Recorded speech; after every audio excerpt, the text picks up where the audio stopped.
মন্ত্রী প্রতিমন্ত্রীদের শপথ অনুষ্ঠানে প্রধানমন্ত্রী বলেছিলেন, আমি বিশ্বাস রাখলাম এবার আপনারা কাজ করে দেখান। তারেক রহমানের এই আস্থার প্রতিদানকে কিভাবে দিচ্ছেন সেটা জানার জন্যই বিশেষ গোয়েন্দা টিমকে দায়িত্ব দেওয়া হয়েছে। এমন খবরই চাউর হয়েছে সচিবালয় থেকে শুরু করে সামাজিক যোগাযোগ মাধ্যমে। আমি সরকারের মন্ত্রী এবং বিএনপি সংসদ সদস্যদেরকে দিয়েই একটি দৃষ্টান্ত স্থাপন করতে চেয়েছে। কেবল মন্ত্রী এমপি নন, তাদের পিএস এবং প্রশাসনের আমলাদের উপরও গোয়েন্দা নজরদারি রয়েছে বলে হঠাৎ করে খবর ছড়িয়ে পড়েছে। জানিয়ে সচিবালয় থেকে শুরু করে সরকারের সর্বমহলে চাপা কানাঘুষো চলছে। যদিও সরকারের দায়িত্বশীল মহল এবং গোয়েন্দা দপ্তর থেকে আনুষ্ঠানিকভাবে এ বিষয়ে কিছুই জানানো হয়নি। তারপরও চাউর হওয়া খবরটি সর্বসাধারণের প্রশংসায় ভাসছে। সকল অঙ্গীকার পূরণ করার দায়িত্ব বিএনপি সরকারের। সামাজিক যোগাযোগ মাধ্যমে ছড়িয়ে পড়া এই খবরটির কমেন্টস বক্স ভরে যাচ্ছে প্রশংসা সূচক বাক্যে। সরকারের দায়িত্বশীলরা এখনো কিছুই জানেন না বলে মন্তব্য করেছেন। তবে বিশ্লেষকরা বলছেন, প্রধানমন্ত্রী যদি এমন কোনো উদ্যোগ নিয়ে থাকেন তাহলে সেটা অবশ্যই প্রশংসার দাবিদার। আর যেহেতু গোপনে এই নজরদারি করা হচ্ছে, সেহেতু মন্ত্রী কিংবা এমপি সংশ্লিষ্টদের এই বিষয়ে কিছুই জানার কথা নয়।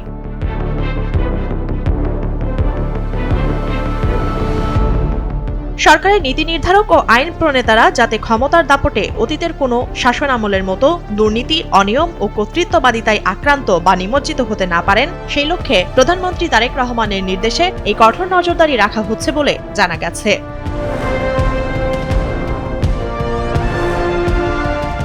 সূত্র মতে, মন্ত্রী ও নির্বাচিত এমপিদের ওপর সরকারের পূর্ণ আস্থা রয়েছে এবং সে কারণেই তাদের সুনির্দিষ্ট প্রতিনিধিত্বশীলতার গুরুত্বপূর্ণ দায়িত্ব দেওয়া হয়েছে। কিন্তু তারা যেন স্বচ্ছতার সঙ্গে দায়িত্ব পালন করেন, সেটি নিরীক্ষণেরও প্রয়োজন রয়েছে। তাই সরকারের একটি গোয়েন্দা সংস্থাকে এই লক্ষ্যে প্রয়োজনীয় নির্দেশ ও দায়িত্ব দেওয়া হয়েছে। নির্দেশ পেয়ে সংস্থাটি কাজও শুরু করেছে বলে জানা গেছে।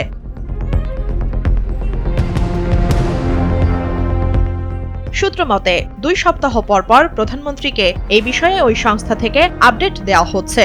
এই প্রক্রিয়ার অংশ হিসেবে এরই মধ্যে 2 জন মন্ত্রী, 3 জন প্রতিমন্ত্রী ও 23 জন এমপির প্রশ্নবিদ্ধ কার্যক্রম সম্পর্কে সরকারকে জানানো হয়েছে।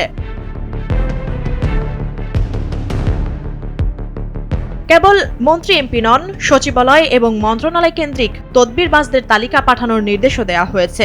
এসব কাজ আবার সামগ্রিকভাবে ক্রস চেক করে দেখার দায়িত্ব দেওয়া হয়েছে অন্য আরেকটি সংস্থাকে। সামাজিক যোগাযোগ মাধ্যমে ছড়িয়ে পড়া এমন খবর এখন সাধারণ থেকে শুরু করে সচেতনদেরও বাহবা কুড়াচ্ছে।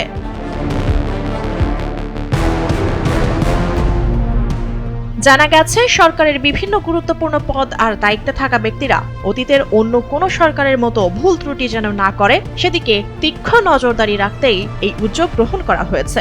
জনগণের সেবা নিশ্চিত ও সুশাসন প্রতিষ্ঠা করতে প্রধানমন্ত্রী নিজেই এমন সিদ্ধান্ত নিয়েছেন বলে জানা গেছে। এমপি মন্ত্রীদের পাশাপাশি পর্যবেক্ষণে রাখা হচ্ছে তাদের পিএস, এপিএসদের উপরও।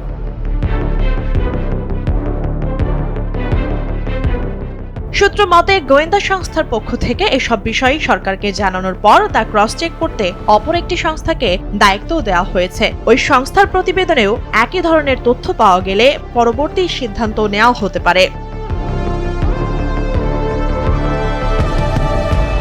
জানা যায়, সরকার গঠনের পর থেকে প্রতিদিনই সচিবালয়ে দলীয় নেতাকর্মীদের ভিড় বাড়ছে।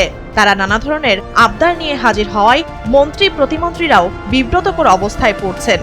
এই কারণে দলীয় মন্ত্রী ও প্রতিমন্ত্রীদের সপ্তাহে 2 দিন সাংগঠনিক কার্যালয়ে বসার নির্দেশ দিয়েছেন প্রধানমন্ত্রী ও দলের চেয়ারম্যান তারেক রহমান। প্রসঙ্গত, সম্প্রতি এক অনুষ্ঠানে স্থানীয় সরকার, পল্লী উন্নয়ন ও সমবায় মন্ত্রণালয়ের মন্ত্রী ও বিএনপি মহাসচিব মির্জা ফখরুল ইসলাম আলমগীর বলেন, সকাল 9টা থেকে রাত 12টা পর্যন্ত খালি তদবির। সে সমস্ত তদবির হচ্ছে পোস্টিং নিয়ে। যেসব বিষয় দরকার আছে সেই সব করতে হবে, কিন্তু সেগুলোকেই যদি প্রধান গুরুত্ব দেয় তাহলে তো মুশকিল। ধারণা করা হচ্ছে, তার এই মন্তব্যের পরেই পর্যবেক্ষণ ও মনিটরিং এর বিষয়ে নীতি নির্ধারকরা গুরুত্ব আরোপ করেন এবং এই বিশেষ নজরদারির পদক্ষেপ নেওয়া হয়।